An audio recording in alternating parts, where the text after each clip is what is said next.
I don't do drawings. I'm not a drawing person. I don't do drawings. Sometimes people say, would you draw a building? And I'll draw 4 lines and a little roof, for a charity stuff. But I'm not a drawing person. I don't do drawings of women, that I can tell you. They say there's a drawing of a woman, and I don't do drawings of women. When you talk about files, I just keep going back, and other people too. Even the enemy says this thing is not correct, because if we had it, we would have used it on the guy. It's a bad issue. They say it's a good issue for Trump. People don't buy it, okay? People don't buy it. And he's gone, and we want to focus on trade deals. Remember when this news first dropped? According to the Journal, Epstein's disgraced associate, Ghislaine Maxwell, put together a leather-bound book of letters from Epstein's associates to give the disgraced financier for his 50th birthday back in 2003. Voiceover. There must be more to life than having everything, the note began. Donald, yes, there is, but I won't tell you what it is. Jeffrey, nor will I, since I also know what it is. Donald, we have certain things in common, Jeffrey. Jeffrey, yes, we do, come to think of it. Donald, enigmas never age. Have you noticed that? Jeffrey, as a matter of fact, it was clear to me the last time I saw you. Trump, a pal is a wonderful thing. Happy birthday, and may every day be another wonderful secret. And our point here is not to get mired in what might be the salacious aspects of this, but rather to leave this up for you to remember. If nothing else, Donald Trump and his allies repeatedly publicly denied that what you see with your own eyes here exists. This was from the Epstein estate. It is allegedly from and signed by Donald Trump, dating back to 2003. The body content, the word many have used about it, the obvious representation of a woman here, the references to youth, young women, or even underage women are all contained here. This is under subpoena. Epstein is dead.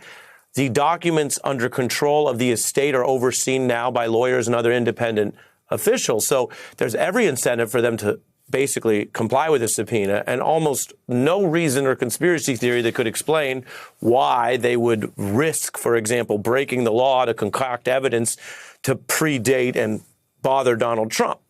And remember, it's not just this evidence alone, although this is a big deal because it's the first time tonight we've ever had the underlying image of the material. In typical Trump fashion, he lashed out at anyone who dared to try hold him accountable. President Trump just announced that he is suing the publisher of the Wall Street Journal, its owner, media tycoon Rupert Murdoch, and others.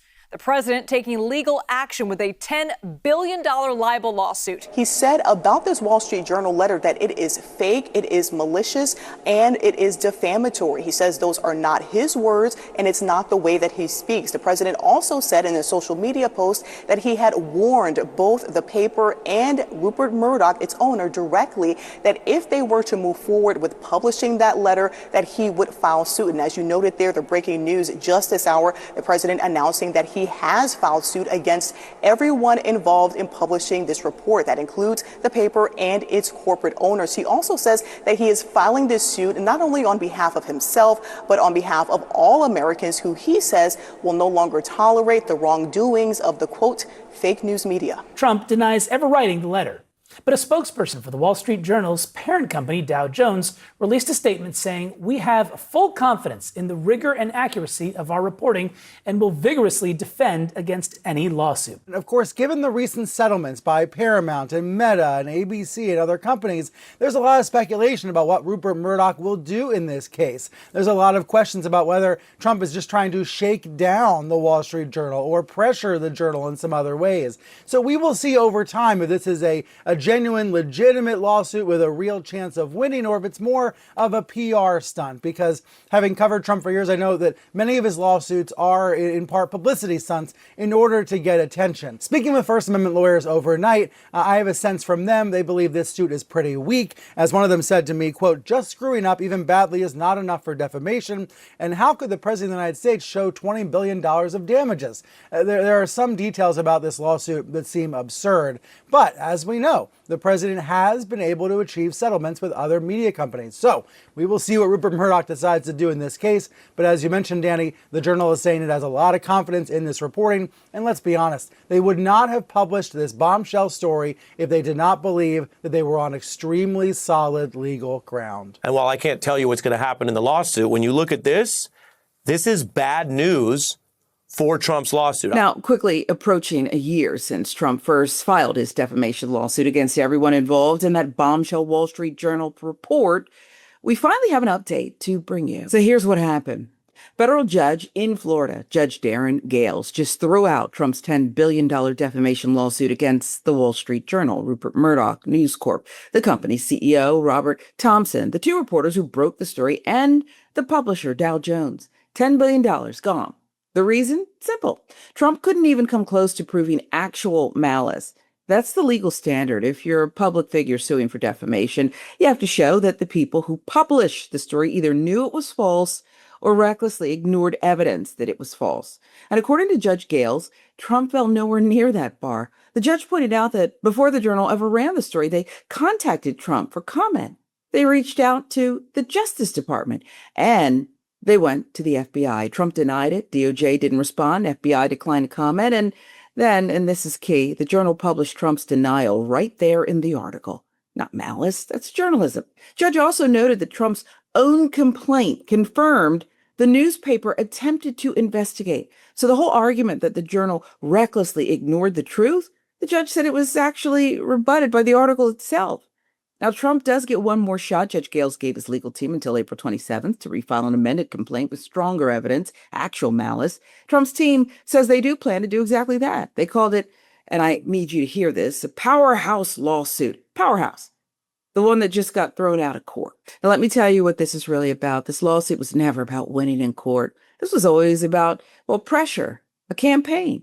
Trump has spent years suing media outlets, not because he thinks he's going to collect $10 billion from a judge, but because he wants outlets to think twice before publishing anything critical about him. It's a chill effect. And here's the thing, it's worked on some of them. We've watched media companies bend the knee. We've watched outlets settle. We've watched newsrooms pull punches. So when Trump filed this suit the day after the Journal story dropped, the message was clear. Cross me and I'll bury you in legal fees. But the Wall Street Journal, to their credit, didn't flinch. Their spokesperson said they stand behind the reporting, and the judge just validated that. But let's also talk about the deeper irony here. This is Trump suing one of Rupert Murdoch's own properties. Same Rupert whose media empire helped build Trump's political career. And apparently the lawsuit hasn't even hurt their personal relationship. Trump recorded a video tribute for Murdoch's 95th birthday party last month, calling him, quote, legendary. So you're suing a man for $10 billion and sending him birthday videos at the same time. Make it make sense. So does this lawsuit have any real shot at a settlement or victory for Trump? Let's be real, no. Here's why. Actual malice standard is incredibly hard to meet by design. It's the bedrock of press freedom in this country. Trump's team now has 2 weeks to come up with new facts showing the Journal either knew the story was false or deliberately looked the other way. But the judge already pointed out that the Journal's own article proves they did their diligence. The letter itself was later released by Congress through a subpoena to the Epstein estate. It matched exactly what the Journal described. So what new evidence is Trump going to produce? The legal writing is on the wall. The case is going nowhere, but Trump will refile because the lawsuit was never the point. The headline was the point. The intimidation was the point. The shakedown was the point. That's why stories like this matter, because the free press only works if reporters aren't afraid to do the job.